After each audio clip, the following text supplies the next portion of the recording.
Alors, concrètement, on va du coup écouter la petite piqûre de rappel du Conseil d'État, donc sur la fin de vie.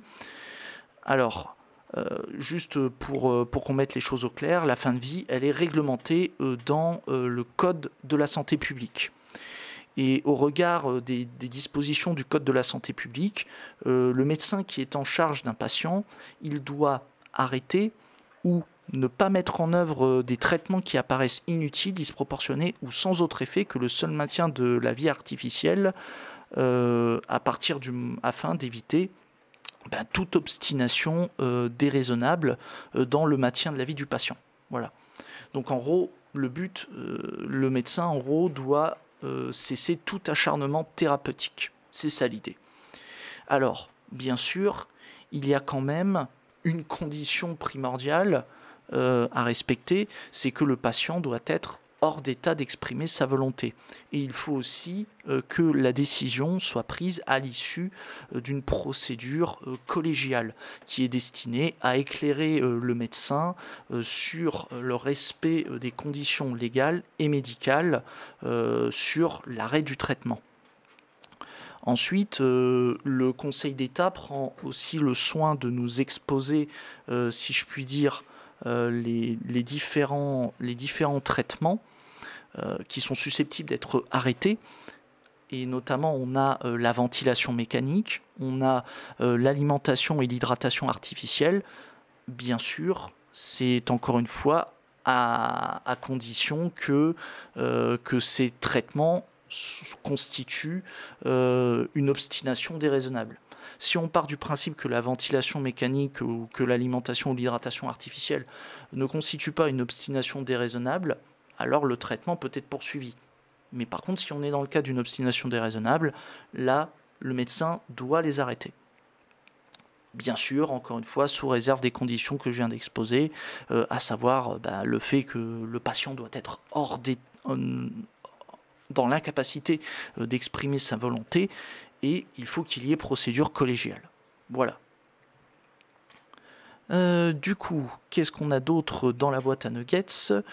Alors, bien sûr, il faut noter quand même quelque chose, c'est que la poursuite du traitement n'apparaît pas déraisonnable par le seul fait qu'une personne soit dans un état irréversible d'inconscience ou même de perte d'autonomie, la rendant tributaire d'un tel mode de suppléance des fonctions vitales.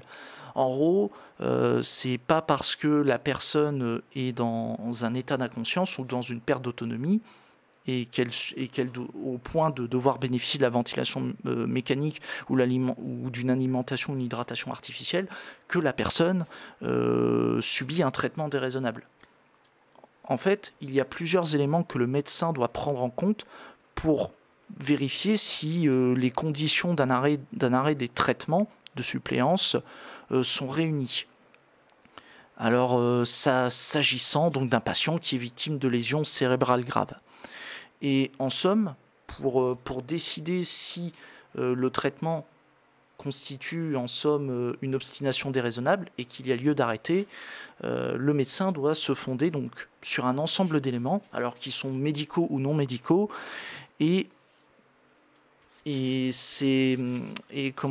le poids de ces éléments va dépendre avant tout des circonstances particulières à chaque patient. Donc en gros, c'est vraiment au cas par cas.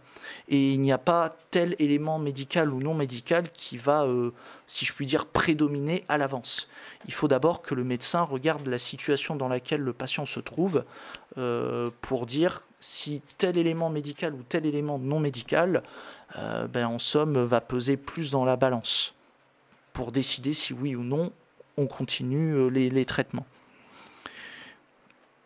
Et il y a aussi un dernier point majeur, il faut que le médecin vérifie si le patient s'est exprimé notamment dans des directives anticipées ou alors sous une autre forme, comme pour avoir une idée de ce qu'il souhaitait justement avant, au moment où on se retrouve dans une telle situation.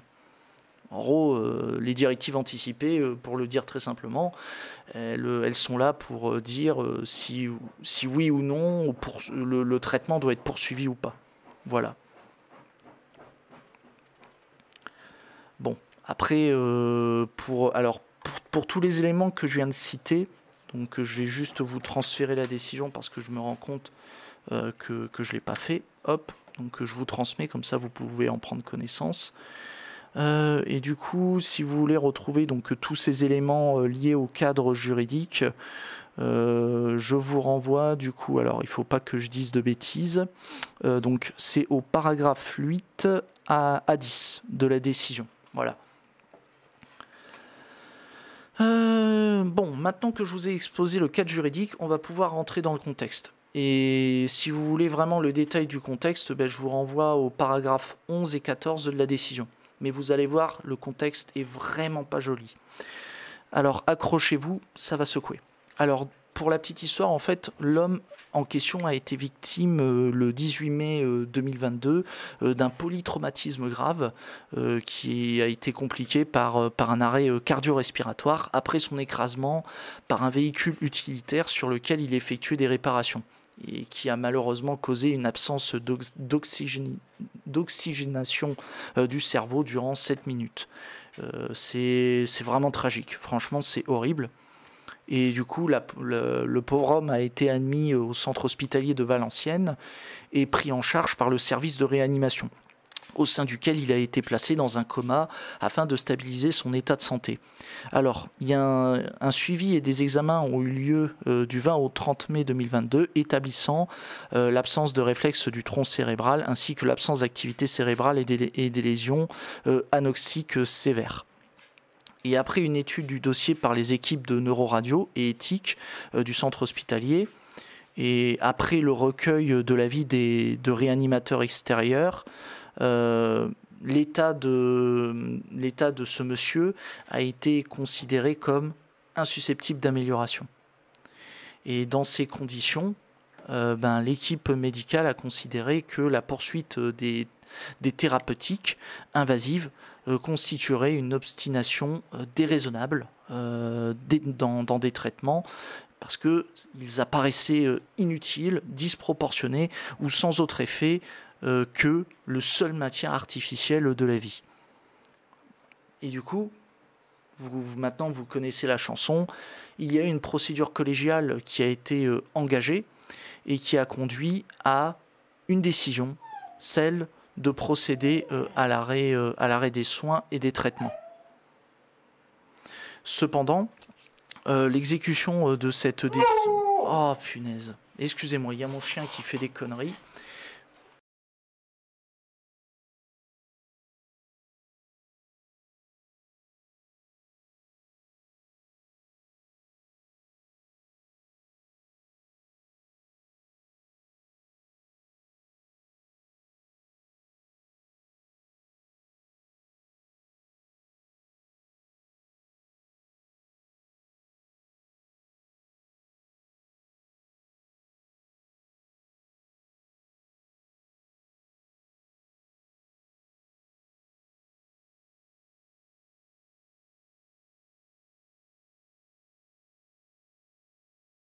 Veuillez m'excuser pour cette interruption canine. Malheureusement, c'est ça quand le chien fait un appel au jeu à l'autre chien pour lui dire « Viens jouer avec moi » alors qu'il est minuit 39 et que les gens dorment.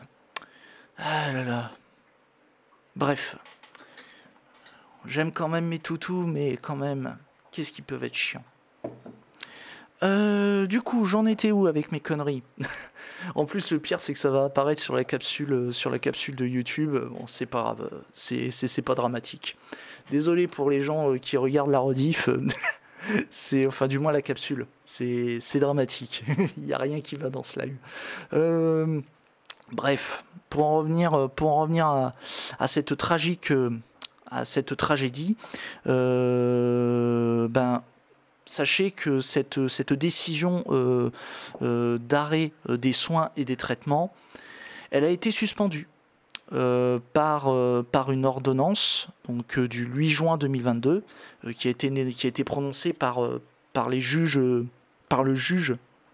du tribunal administratif de Lille, et ce en raison de l'existence d'une lettre manuscrite qui datait du 5 juin 2020 et qui a été adressée par la victime à son médecin traitant et qui n'avait pas été portée auparavant à la connaissance des équipes du centre hospitalier. Et en plus, la validité de cette lettre n'a pas été critiquée, en somme. Et ce courrier faisait connaître, et vous en doutez, des directives anticipées dans le contexte médical de ce brave homme, et notamment son souhait, dans l'hypothèse où il ne serait plus en mesure de s'exprimer, d'être maintenu en vie, même artificiellement, en cas de coma prolongé jugé irréversible. Et du coup, après ayant eu connaissance de ces directives anticipées, il y a la procédure collégiale a été reprise. Et après plusieurs réunions et de nouveaux examens, notamment des imageries par résonance magnétique et des électroencéphalogrammes, ainsi que même des consultations extérieures, après tout ça, le maintien des actes et traitements est apparu aux yeux de l'équipe médicale comme inutile et disproportionné, et comme n'ayant d'autre effet, encore une fois, que le maintien artificiel de la vie, sans aucune perspective raisonnable d'amélioration. Et du coup, compte tenu de ces perspectives très négatives d'évolution, et au motif que les thérapeutiques disponibles ne pouvaient plus apporter de bénéfices, si je puis dire, malheureusement, le chef de réanimation du centre hospitalier a décidé de ne pas tenir compte des directives anticipées de la victime, en ce qu'il les considérait comme manifestement inappropriées ou non conformes à sa situation médicale. Et bien sûr, comment on appelle ça ? Le chef de service de réanimation a fait connaître cette décision de ne pas suivre les directives anticipées auprès des proches du patient. Voilà. Donc, chose quand même, et c'est vraiment le point déclencheur de cette affaire, c'est que les proches ont refusé que les directives anticipées soient écartées. Ils voulaient que les directives anticipées de la victime soient scrupuleusement respectées. Et ce, même si le chef de service de réanimation considérait ces directives comme inappropriées ou non conformes à la situation médicale de la victime, en somme.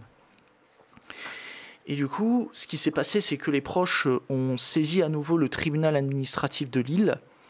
Et vous vous en doutez, le tribunal administratif de Lille a refusé de suspendre la décision qui a été prise par le chef de service de réanimation. Du coup, concrètement, les proches on va dire, n'ont pas eu gain de cause. Et résultat des courses, et là on en arrive enfin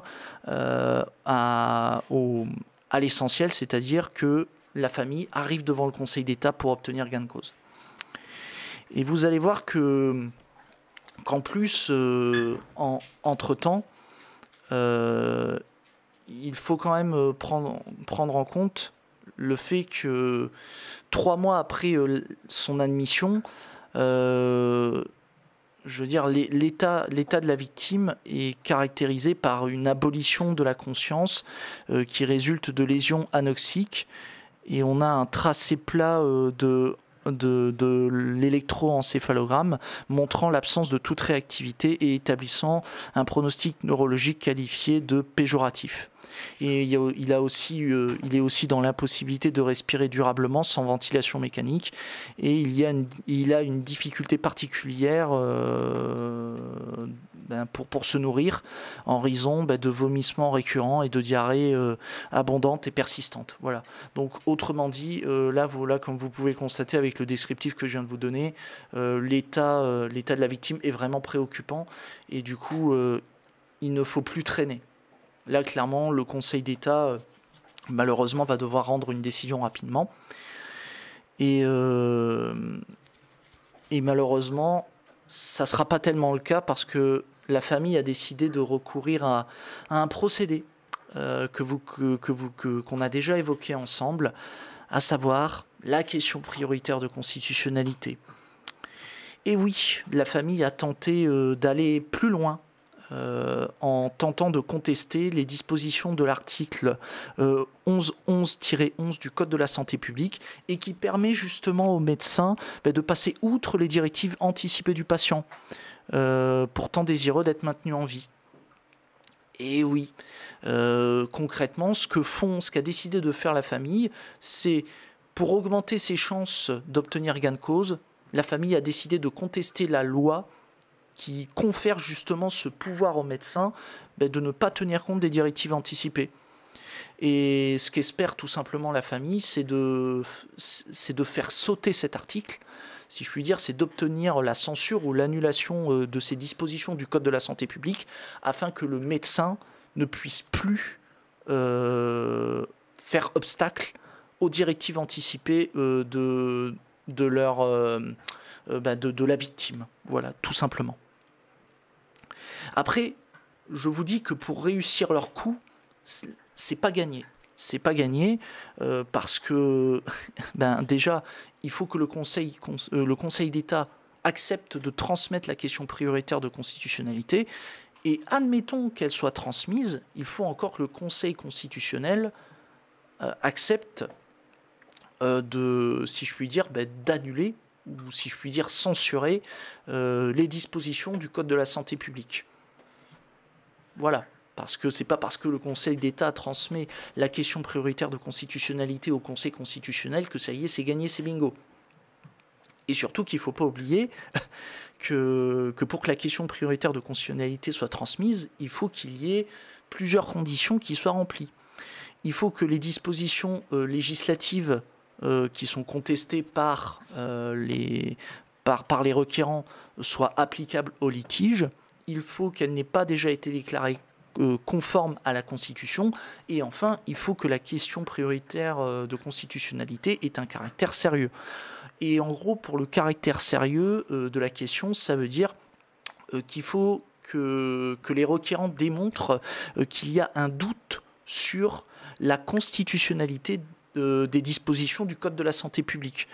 En gros, il ne faut pas que la question prioritaire de constitutionnalité soit purement fantaisiste. Ou pour le dire plus crûment, il ne faut pas que les requérants déposent une question prioritaire de constitutionnalité en racontant des cracks. Voilà. En fait, il faut vraiment qu'il y ait un sujet, si je puis dire. Et pour justement ajouter de l'eau à leur moulin, les requérants soutiennent qu'en prévoyant des directives anticipées de poursuite des soins et de traitement qui ne s'imposent pas aux médecins, ça conduit en fait à méconnaître le principe de sauvegarde de la dignité de la personne humaine, ainsi que la liberté de conscience et la liberté personnelle. Voilà, donc pour les requérants, l'article 1111-11 du Code de la santé publique, donc qui permet aux médecins d'écarter les directives anticipées, ça viole le principe de sauvegarde de la dignité de la personne humaine, ainsi que la liberté de conscience et la liberté personnelle. Voilà. Et dans son analyse, et donc si vous devez retenir quelque chose, ce sera ça. Dans son analyse, le Conseil d'État constate d'abord que les dispositions contestées s'appliquent au litige. Là-dessus, il n'y a pas de problème, puisque là, en l'occurrence, quand on regarde l'affaire en question, ce sont bien les dispositions du 1111-11 du Code de la santé publique qui s'impliquent, puisque là, on a eu un médecin qui a écarté des directives anticipées du patient. Donc là, il n'y a pas de difficulté. De même, ces dispositions du Code de la santé publique, elles n'ont pas déjà été déclarées conformes à la Constitution. Alors certes, le Conseil constitutionnel avait déjà rendu une décision sur une question prioritaire de constitutionnalité qui concernait plus ou moins ces dispositions, disons de manière implicite, mais malheureusement, plutôt heureusement pour les requérants, le Conseil d'État n'avait pas mentionné expressément ces dispositions dans ses motifs et il ne les a pas déclarées conformes à la Constitution dans son dispositif. Donc la deuxième condition est remplie. Et là vous me direz qu'en est-il pour la dernière condition? Eh bien tout simplement, le Conseil constitutionnel, le Conseil d'État, veuillez m'excuser, estime que la question qui est posée par les requérants, elle a un caractère sérieux.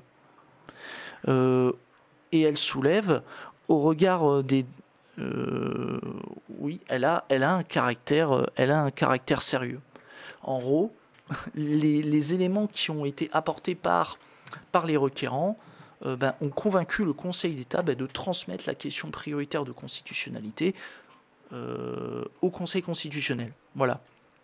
Donc du coup, premier obstacle franchi, maintenant, les requérants n'ont plus qu'à croiser les doigts, si je puis dire, pour que le Conseil constitutionnel remette en cause cette possibilité pour le médecin de contester les directives anticipées. Voilà. Du coup, j'espère que ce sujet vous a intéressé. Donc là, comme vous voyez, on est quand même sur des sujets qui sont extrêmement touchy, puisque là, on touche vraiment à la fin de vie, on touche à la dignité humaine, on touche à la liberté personnelle et à la liberté de conscience, on touche vraiment aux libertés individuelles. Et encore une fois, on est vraiment sur des sujets qui sont très délicats parce qu'on est quand même dans le cas d'un patient qui a des directives anticipées, mais malheureusement, le corps médical considère que ces directives anticipées sont déraisonnables. Et que malheureusement, on est vraiment face à la santé publique, si je puis dire, à savoir protéger la santé de l'individu, disons l'accompagner dans sa mort le mieux possible, ou même essayer de faire en sorte qu'il aille le mieux possible. On confronte ça par rapport à la liberté de l'individu de disposer de son corps et de disposer de sa vie. Et là, malheureusement, vous voyez qu'on est face à vraiment une confrontation de deux exigences qui sont difficilement conciliables. Voilà. Donc du coup, j'espère que ce sujet vous a intéressé. Voilà, c'est la fin du sujet.